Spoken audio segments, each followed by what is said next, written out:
Hi, Mystery Recap here. Today, I'm going to explain a science fiction action film called District 9. Spoilers ahead. Watch out and take care. The film opens with a documentary-style series of interviews that introduce the story. 20 years ago, in 1982, a giant extraterrestrial spaceship had arrived above Johannesburg, South Africa. Humankind was shocked, because it was the first instance of an alien species visiting them. However, as the humans waited for aliens to come out, the ship hovered over the city for 3 months with no sign of life. Eventually, humans took the initiative and cut into the ship to investigate what was inside. They were surprised to have discovered a large group of aliens who were malnourished and sick. More than 1 million aliens were given permission to leave their craft and live on Earth. The government of South Africa relocated them to a terrestrial camp for their safety. They were housed in a squalid government camp in Johannesburg, consisting mostly of rusty-looking 1- to 2-room shacks. However, over the years, the camp turned into a slum because of overcrowding and militarization. Currently, the place is known as District 9. It is now 20 years later since the ship landed, and the aliens have repopulated into 1.8 million of them. They cannot go back to their planet, because during the landing, a command module had fallen into the Earth's surface and was never found. Hence, the giant extraterrestrial spaceship is still hovering above the city, but is inoperable. Stuck in the slum for 2 decades, the aliens have formulated their own lifestyle. They started to ransack the nearest pile of garbage for food. The aliens had no sense of ownership, so they burned and destroyed cars and other human properties. On top of that, the slum was heavily armed, as a Nigerian black market sold human weapons to aliens at a high price. A massive black market is set up between the aliens and a Nigerian gang of criminals led by a half-paralyzed psychopathic man named Obasanjo. Obasanjo's gang sold to them canned cat food, which happens to be liked by the aliens. In addition, interspecies prostitution was also encouraged.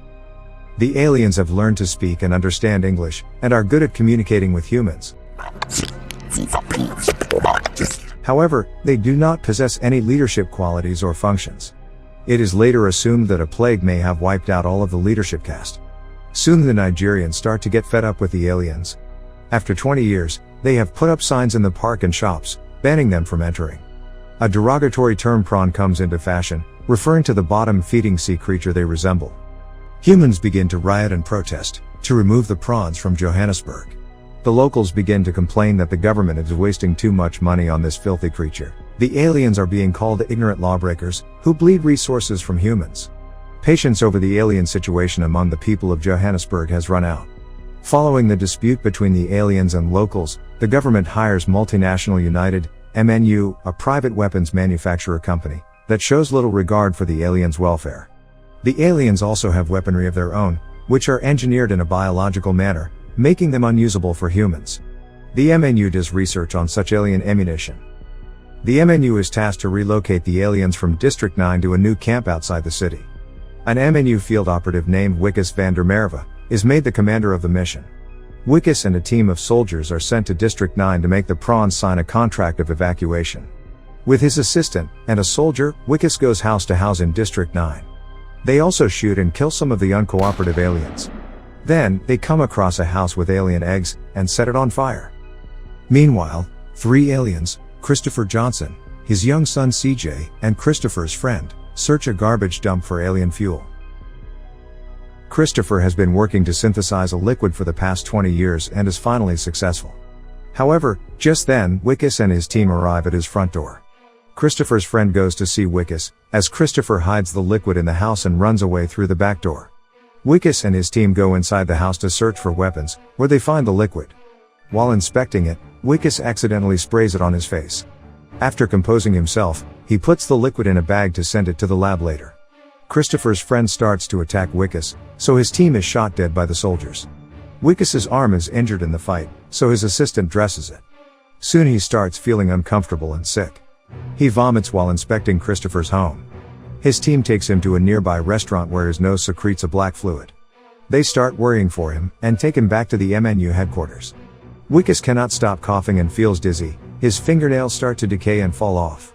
Back at District 9, Christopher and his son desperately search for the liquid they had hidden. That day, Wikus comes home to a surprise party. As he is about to cut the cake, he vomits black substance all over it. The guests are disgusted. His wife takes him to the doctor. He undoes the dressing from his arms, and is horrified to see it has changed into an alien claw. Wikus panics and starts yelling, as the doctor tries to calm him down. The doctor then calls the security and restrains Wikus. They put him in a body bag and take him to the MNU lab. They find out that he is turning into an alien because of the liquid that was splashed onto his face that day. They also find the liquid in his pocket. The doctors perform several experiments on him. It turns out that Wikus can use the alien weapon that no humans can. They even make him shoot an innocent prawn, as he begs them to leave the guy. The scientists discover that his DNA is currently in balance with the alien DNA, which is gradually transforming him completely into a prawn. With the permission of Wikus' ruthless father-in-law, they decide to harvest his body for biological material at this critical point, and sell them to the organizations and governments who are keen on biotechnology. However, as they are about to perform the procedures on him, he manages to break free and overpower his captors. He then flees from the MNU headquarters and ends up in his home. But the MNU agents are already there looking for him. He goes to a nearby restaurant where he sees himself on the news. It is falsely reported that he has had prolonged sexual intercourse with a prawn, making him turn into one of them. The news also claims that his disease is contagious, and warns people to stay 20 feet away if they come across him. With nowhere to go, he takes refuge in District 9. Wikus ends up in Christopher's shed, where he finds that Christopher has hidden the spaceship's command module that had disappeared years ago. The liquid he prepared was the fuel to activate the ship again so they could go back to their planet. The same fuel can help Wikus turn back to humans. So, the two prepare to go to the MNU headquarters to bring back the liquid. Wikus goes to the gang leader, Obi-Sanjo, to buy some weapons for their quest. However, Obi-Sanjo wants to cut off Wikus' alien arm to eat it. The Nigerians believe that eating alien body parts will get rid of diseases according to a concept called muddy. Before they can cut his arms, Wikus gets his hands on an alien weapon and attacks the gang. With the help of it, he collects all other weapons and flees from there. Christopher and Wikus then attack the MNU headquarters. Because of the weapons, they manage to wipe out most of the lab within minutes. The colonel, who is in charge of MNU's security and has been tasked to capture Wikus, arrives with his squad. Wikus finally finds the liquid. But just then, Christopher finds his fellow alien in the lab. He had been experimented upon by humans. The soldiers get inside the lab and start firing at them. The two beat the walls and manage to flee from there.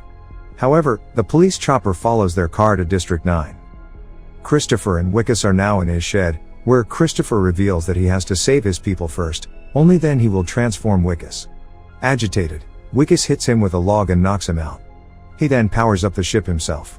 Wikus gets in it and flies the ship while the whole world watches in awe. However, when the craft is mid-air, it is knocked out by an MNU missile. The soldiers arrest Wikus from inside the ship, while Christopher's son, CJ, hides. Just then, the soldiers are attacked by Obi-Sanjo and his men. After an intense fight between them, Wikus is captured by Obi-Sanjo. Obi-Sanjo is about to cut off Wikus' arm to eat it, but is stopped when little CJ activates an automated gun and fires at them. As Wikus escapes, the mothership that had been dormant for all these years starts moving. Wikus then gets to the huge automated battle suit and starts controlling it. He initially plans to run away using it, but then comes back to rescue Christopher. The two start running towards the spacecraft, but the battle suit is shot midway and stops working. Wikus insists Christopher go save his son and the other prawns. Christopher promises him that he will be back in 3 years, and turn Wikus back to normal. Wikus distracts the soldiers, as Christopher takes his son and starts the mothership. It rises in the sky and finally attaches to the spacecraft. Below, an injured Wikus is arrested by the colonel, who is about to kill him. However, the other prawns stand up for Wikus. They circle the colonel and rip his head off. The massive spaceship finally takes off with Christopher and his son in it, as the whole world watches in awe. People speculate that Christopher will come back for the rescue mission to save all of his kinds. Wikus has disappeared completely after the incident, and no one knows his whereabouts. The prawn relocating mission was successful. Currently, they live in District 10, which lies 200 kilometers outside of Johannesburg, and their population has increased to 2.5 million. Then, we see footage of Wikus' wife holding a metal flower, which she claims she had found at her doorstep. She believes that Wikus put it there and still has hopes of him being alive. The movie ends as we see a now fully transformed Wikus in a junkyard, crafting a metal rose for his wife. Subscribe for more videos like this, turn on notifications, and leave a like to help the channel out. Thank you for watching.